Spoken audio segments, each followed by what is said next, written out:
Positibo sa gunpowder nitrates ang resulta ng paraffin test sa inarestong lalaki na umunay NBI driver kasunod ng nangyaring pamamaril sa Senado nitong May 13. Paliwanag ng Southern Police District, ito ang lumabas sa isinagawang paraffin test ng SOCO kung saan sinusuri kung may presensya ng nitrate particles na karaniwang associated sa gunpowder. Base po sa resulta po ng SOCO, nag-positive po ito sa nitrates po.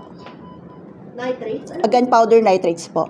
Sa paraffin test po, check po kung may presence po ng mga nitrate particles po na karaniwang associated po sa gunpowder.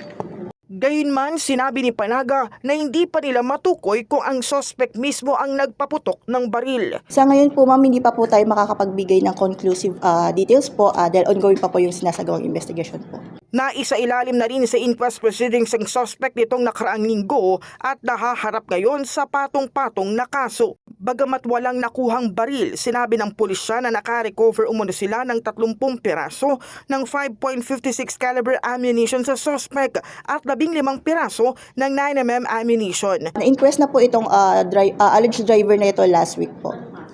Ang naisampa po sa kanya is RA 10591, alarm and scandal, tumults and her disturbances of public order, resistance and disobedience to a person in authority or his agent, disturbance of proceedings, trespass to property, and violation of Senate security and direct assault po.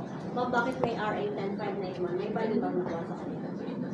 Bagamat po wala po nakuhang baril pero may mga nakuha pong ammunitions po and kasama rin po yung sa mga inibestigahan po ngayon ng Pasay City Police Station. Ilang ammunition? In the heart of changing lives, ako si Brigada Cas Austria ng 105.1 Brigada News sa FAM Manila, the Music and News Authority.